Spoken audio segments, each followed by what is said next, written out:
The moon over the Silver Fang pack was a perfect, luminous coin in the velvet sky, but to Alara Vance, it felt like the cold eye of a judge. Tonight was the bonding moon ceremony, a night of joy and sacred union for dozens of couples. For Alara, it was the night her freedom would end. She stood in the preparation chamber, a ghost among blossoms. The other young women around her shimmered in ceremonial white silk, their laughter light and giddy as moon dust. They spoke of chosen mates, of love, of futures glittering with promise. Alara's gown was the same, but it felt like a shroud. Her dark hair was braided with night-blooming jasmine, its sweet scent cloying and suffocating. In the mirror, a stranger stared back, a beautiful, hollow doll. Her mother's trembling fingers adjusted a final bloom. "You look perfect, my heart," her mother whispered, but her voice cracked on the lie. Her eyes, shadowed with guilt and fear, refused to meet Alara's in the glass. "Mother, please." Alara's voice was a fragile thread, barely audible over the cheerful chatter. "There must be another way, any other way. You know what he is." Her mother's face crumpled, a mask of weary defeat. "Alara, you know there isn't. The debts, they are a mountain. Cale Blackwood is the only one who would take our family's tarnished name. If you refuse him, the creditors will take everything. The house, the land, your sister's future, your brother's apprenticeship. It will all be ashes. This union settles everything. It is the only path." Cale Blackwood. The name was a shard of ice in Alara's soul. Son of the mighty Beta, powerful, handsome in a sharp, cruel way. He had chosen her 3 months ago, and since then her world slowly closed in. His courtship was a series of calculated horrors, a grip on her wrist that left bruises hidden by her sleeve, a whisper in her ear at the pack market detailing his plans for her when she bore his mark. The way his cold blue eyes would track her, savoring her flinch. He didn't want a mate. He wanted a possession, a trophy to break. "He doesn't just scare me, Mother," Alara insisted, a tear escaping despite her furious will. "He enjoys it. Last week, by the eastern gate, he—" "Hush," her mother hissed, a frantic glance around the room. "Do not speak of such things. Not here. Cale is of strong Beta blood. He will provide security, status. You will learn to find peace." "Peace with a man who finds joy in another's fear?" Her despair was a rising tide, threatening to drown her.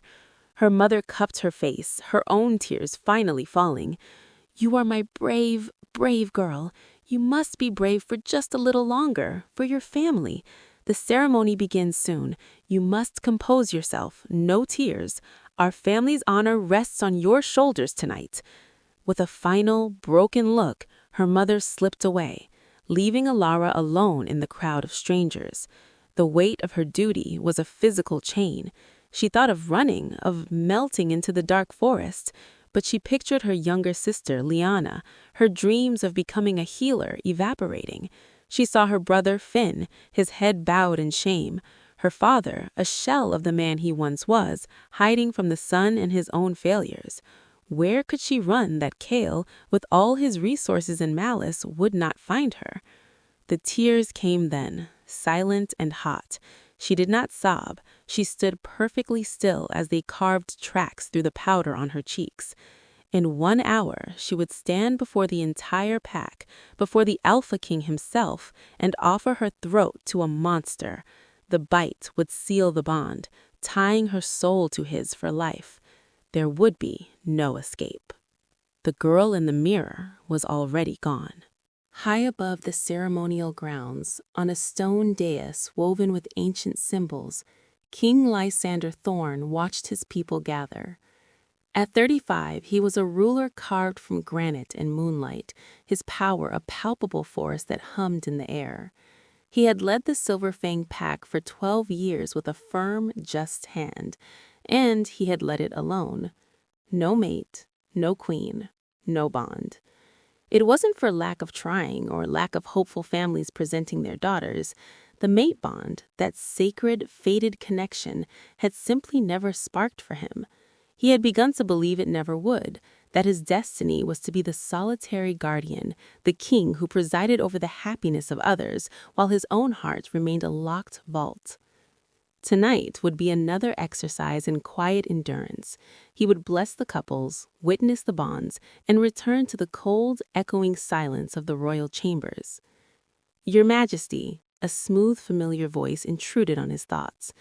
Beta Arcturus Blackwood bowed beside him, his smile not quite reaching his shrewd eyes. "A blessed night. We have 26 couples bonding, a strong sign for our future." 26, Lysander repeated, his voice a low rumble. "The pack thrives. That is good." "Indeed. My own son, Cale, is among them," Arcturus said, pride thickening his tone. "He has chosen Alara Vance. A fine match, good lineage despite her father's recent misfortunes." Something in the beta's pause, in the dismissive wave of his hand, made the wolf inside Lysander stir uneasily. "Misfortunes? Gambling debts," Arcturus said, lowering his voice conspiratorially. "Quite substantial, disgraceful really, but Cale, in his generosity, has agreed to the union. It settles the matter rather neatly." Generosity. The word sat wrong in Lysander's gut. He knew Cale Blackwood, a capable warrior, but with a coldness that lingered beneath the surface. A young man who enjoyed his power a little too much. An arranged union to erase debt felt less like generosity and more like a transaction, a purchase. "I see," Lysander said, his tone neutral, giving nothing away. "May the moon bless their union." The ceremony began. A hush fell over the hundreds of pack members gathered in the great clearing. The couples filed into the center, a river of white under the silver light. They were radiant, hopeful, hands clasped. A beautiful sight. Yet his gaze was drawn, almost against his will, to the far edge of the circle, to one figure who moved like a phantom among the living. A young woman with hair like a spill of midnight, her head bowed so low her face was hidden. The man beside her, Cale, held her arm, his posture possessive, controlling. And as she lifted her head slightly to find her place, the moonlight caught the unmistakable shimmer on her cheeks. Tears. Silent, hopeless tears streaming down a face of breathtaking, tragic beauty. In that instant, the world fractured. A bolt of pure, undiluted lightning seared through Lysander's very core. It wasn't a spark, it was a cataclysm, a seismic shift in his soul that locked onto her with terrifying, absolute certainty. Mine. The roar of his wolf was not a thought, but a fundamental truth that exploded in his skull. Mine. Ours. In danger. Protect. The mate bond, dormant for a lifetime, didn't awaken, it detonated. Every instinct screamed, howled, demanded he tear the world apart to get to her, to erase the distance, to shatter the hand on her arm, to obliterate the source of her sorrow. His vision tinged with silver, his control shredding like parchment in a storm. "Your Majesty?" Arcturus's voice was laced with sudden concern. "Are you unwell?" Lysander barely heard him. His entire being was focused on the weeping girl in white, Alara Vance, his mate, and she was walking, trapped and terrified, toward a bonding with another man. Over his dead body. The cold dread in Alara's stomach had solidified into a block of ice. She stood in her assigned place in the circle, the scent of night flowers and happy anticipation a cruel mockery.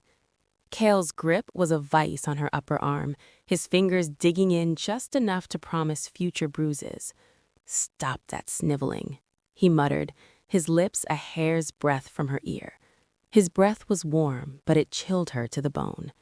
"You're an embarrassment. Smile. You are about to become a Blackwood. Act like it."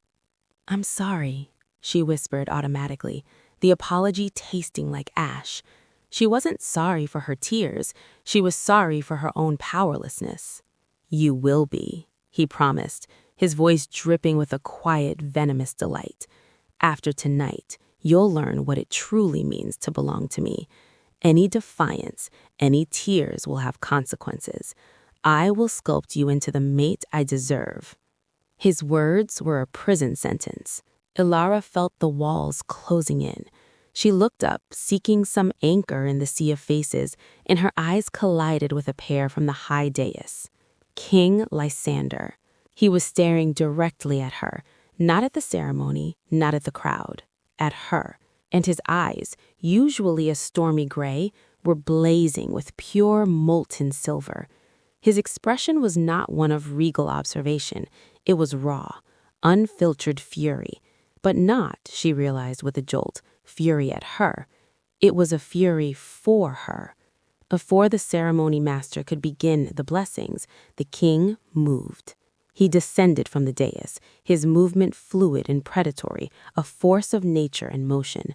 The crowd's murmur died instantly, replaced by a stunned silence as he strode with unwavering purpose across the sacred circle. He walked past the first row of couples, the second, his gaze never wavering from hers. He stopped a mere 3 feet away. His alpha power rolled off him in waves, a pressure that made the air itself tremble. Kale's grip on her arm tightened instinctively. "Your Majesty," Kale began, confusion and a flicker of alarm in his eyes. "The ceremony has not yet—" "Release her." The king's voice was quiet, yet it carried the weight of a thunderclap. It was not a request, it was an alpha command, layered with a power so profound it vibrated in the earth beneath their feet. Kale's hand sprang open as if burned. Ilara stumbled, suddenly unmoored, but a strong, steadying hand took her elbow. Not gripping, not claiming, supporting. The touch was electric, a jolt of warmth that shot straight through the numbness in her veins. She looked up into those silver fire eyes. "You look at me," he said, and his voice, when directed solely at her, had lost none of its power, but had gained an impossible softness. Ilara raised her eyes, her tears still flowing.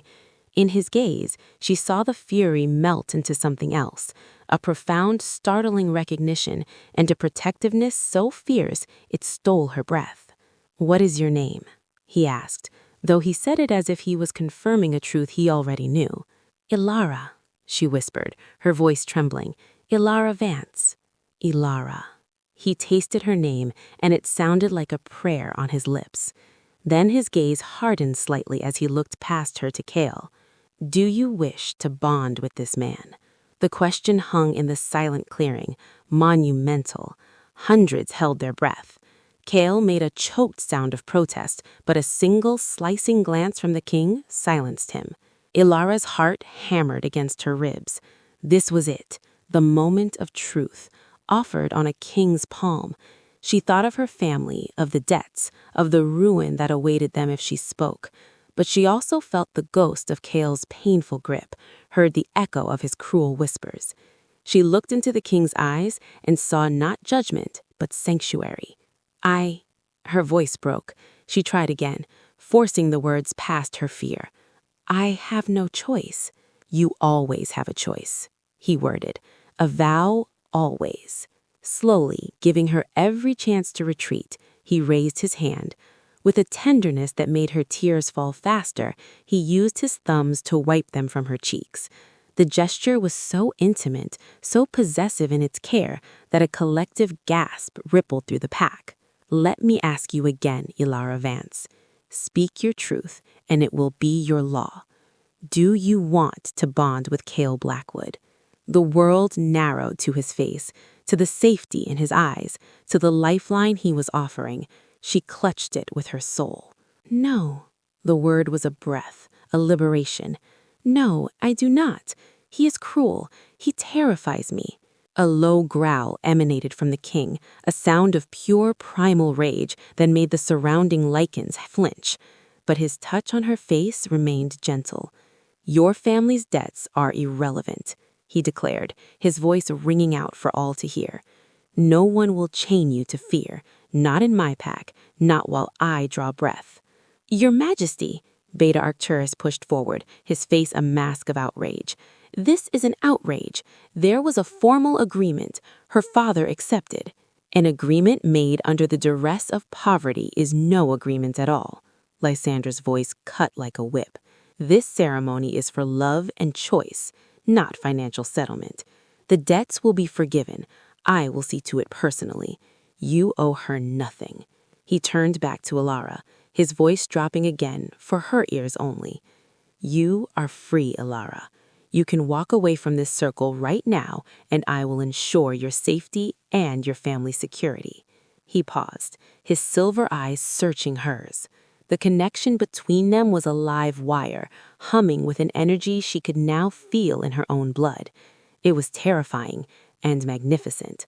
Or, he continued, his voice a low, intimate rumble, you can accept the bond that has been screaming for you since the moment my eyes found yours. You are my mate, Ilara, my true, fated mate. I feel it in every beat of my heart, and I believe you feel it too. The world spun. The Lycan King's mate? Her? A girl from a disgraced family, sold to pay a debt? It was impossible, a fairy tale. Yet, the pull to him was undeniable, the warmth where his skin met hers, the sense of rightness, of home that she had never felt, not once, in Kale's presence. I don't understand. Why me? I don't want anyone, he said, his conviction absolute. I want my mate. I want you. The choice is yours. If you do not want the bond, I will let you go. I will still protect you. But if you want it, it is yours. It was no choice at all. Not when he offered not just safety, but belonging. Not when he saw her tears and sought to dry them, not cause them. Yes, she whispered, then stronger, letting the bond's certainty fill her. Yes, I want you.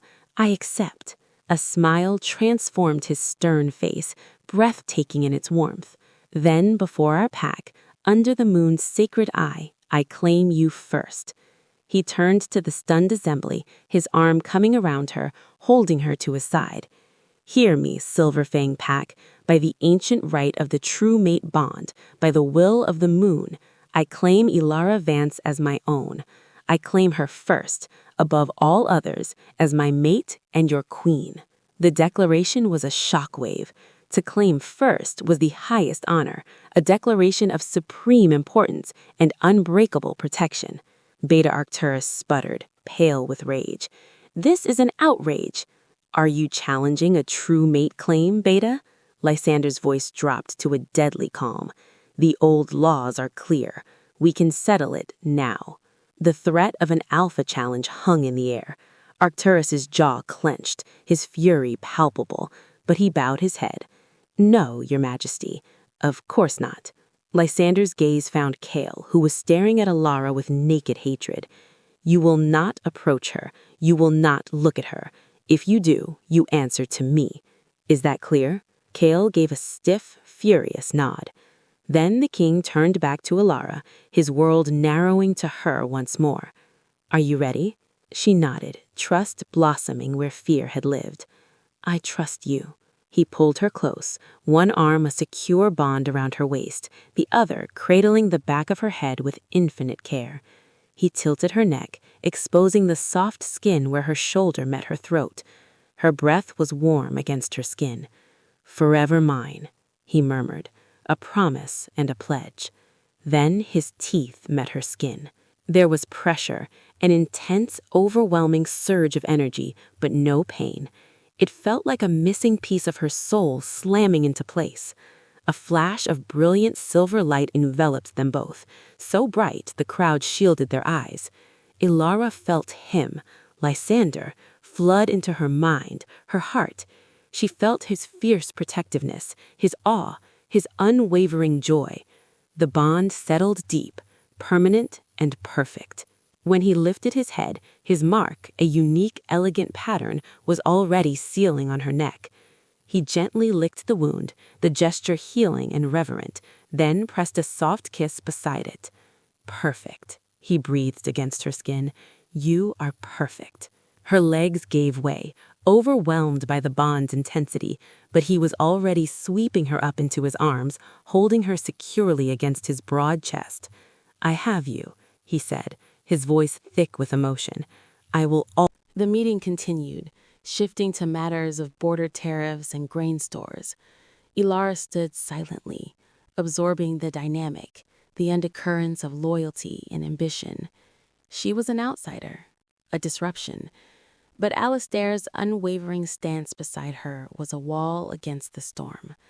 Later, on a balcony overlooking the city, the wind tugging at her hair, Ilara replayed the encounter. She had faced them, and she had not broken. "You did well," Alistair said, joining her. "Better than well. You were honest. In a court built on lies, that is a revolutionary act." "I just told the truth," she said softly. "The truth is the most powerful weapon we have, and you wielded it perfectly." He looked out at his kingdom, his profile sharp against the setting sun. "They will not trouble you again, not directly. But the court is a web, Ilara. The real tests will be subtler, whispers in corners, accidental slights. You must be ready." "I have faced mobs and auctions," she said, a spark of her old defiance returning. "I think I can handle whispers." He smiled, that rare, genuine smile. "I believe you can." But as night fell and Ilara lay in the enormous, too-soft bed in her luxurious prison, the doubts crept back.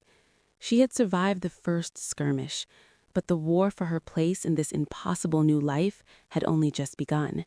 And somewhere, deep inside, the unfamiliar warmth of her magic stirred. A sleeping dragon, she was now terribly afraid to wake. The moon was a sharp silver sickle in the obsidian sky. Ilara couldn't sleep. The silence of the royal chambers was a different beast than the quiet of a forest or a hayloft. This silence was heavy, expectant, filled with the ghosts of queens past and the weight of futures not yet written. She paced, her bare feet silent on the thick rug. A whisper pulled her to the tall, arched window. Not a sound from outside, but a feeling, a cold, silken thread tugging at the very center of her being. She looked out over the moon-drenched city. In the valley below, nestled in the darkest part of the woods just beyond Silverhold's glittering borders, a faint, sickly green light pulsed once, then vanished. A shiver that had nothing to do with the cold racked her body. At the same time, a sharp, stabbing pain lanced through her left wrist. She gasped, clutching it.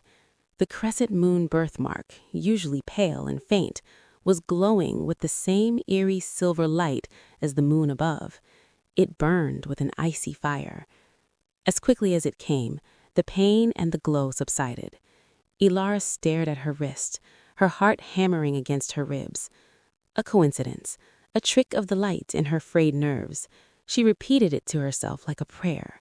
But deep in her bones, in the newly awakened place where that strange warmth now lived, she knew it was a lie. Something had answered the call of the moon, and something else, something dark and cold, had answered back. The next morning, the incident felt like a fever dream. Sarah arrived with breakfast and news. "Your Majesty has asked me to inform you, my lady, that your tutor will arrive after the noon bell, a Mistress Celestia." Anxiety twisted in Ilara's gut. A tutor, for magic she still desperately hoped was just a comforting story Alistair had invented. She spent the morning in the castle library, a cavernous hall of scent and knowledge. She wasn't searching for anything in particular, just the comfort of quiet in solitude. Her fingers trailed over leather-bound spines, the titles blurring. One book, older than the others, bound in gray leather that felt like cooled ashes, seemed to push itself into her hand. She pulled it from the shelf. It had no title. She opened it carefully. The pages were handwritten in a flowing, elegant script. "Those who bear the mark of the moon's grace are conduits, not creators. The magic is not theirs to own, but the moon's to lend. Its purpose is protection, preservation, purification. But beware the eclipse. The writing stopped, the next page torn cleanly out. Only a ragged edge remained. Ilara's blood ran cold. Purification. What did that mean? And what eclipse? She snapped the book shut, her skin crawling. She shoved it back on the shelf, but its words were already etched into her mind. Mistress Celestia was not what Ilara expected. She was not an ancient crone, but a woman of perhaps 60, with a serene, unlined face and hair the color of moonlit snow. Her eyes were pale, clear gray of a winter morning. She wore simple robes of dove gray. She stood in the private courtyard Alistair had designated for their use, as still as a statue. "Lady Ilara," Mistress Celestia said, her voice like wind chimes. "Show me your wrist." Wordlessly, Ilara extended her arm. She did not touch her, but her pale eyes studied the crescent mark intently. A flicker of something passed over her serene face. Not fear, recognition, and deep, profound sadness. "The mark is active. It has been stirred." Celestia looked up, meeting Ilara's eyes. "Last night, you felt something." It wasn't a question. Ilara nodded, unable to lie to those knowing eyes. "A pain, and it glowed, and I saw a light in the woods to the west, a green light." Celestia's composure cracked for a single horrifying instant. A shadow of pure dread passed over her features before she mastered it. "I see," she said softly. "Then we have even less time than I feared. We begin now. Sit." The training was agony, not physical, but mental, spiritual. Celestia taught her not to reach for power, but to listen, to find the quiet pool of moonlight within her. "Your magic is a reflection," Celestia instructed, her voice a calming drawn. "It does not rage like fire or crash like waves. It whispers, it reveals, it shows things as they truly are. To wield it is not to command, but to understand, and to protect." For hours, Ilara sat on the cold flagstones, trying to listen. She felt nothing but frustration and the gnawing memory of the green light. "It's not working," Ilara burst out, near tears of exhaustion. "There's nothing there but me, and I'm just angry and scared."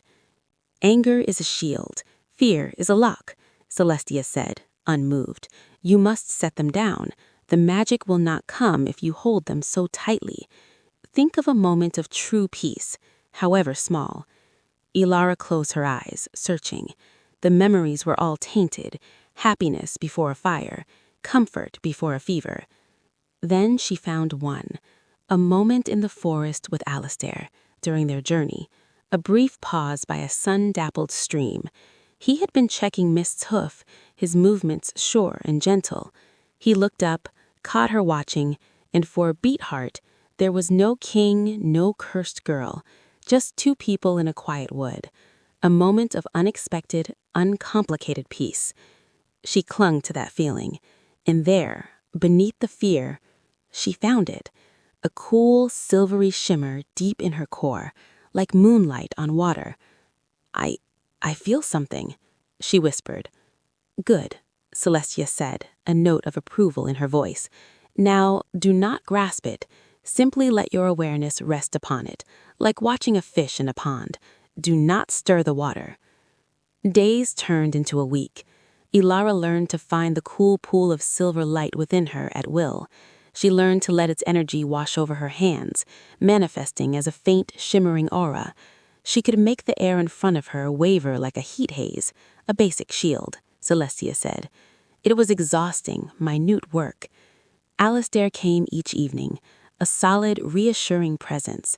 He asked about her progress, listened intently, but offered no pressure. His belief in her was a constant, warm ember in her chest.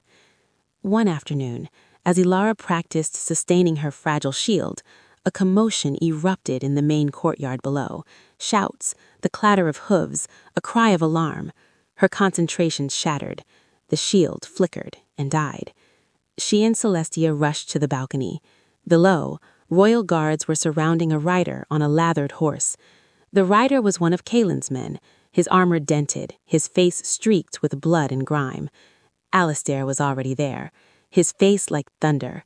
He could hear his voice, sharp as a blade, cutting through the din. "Report.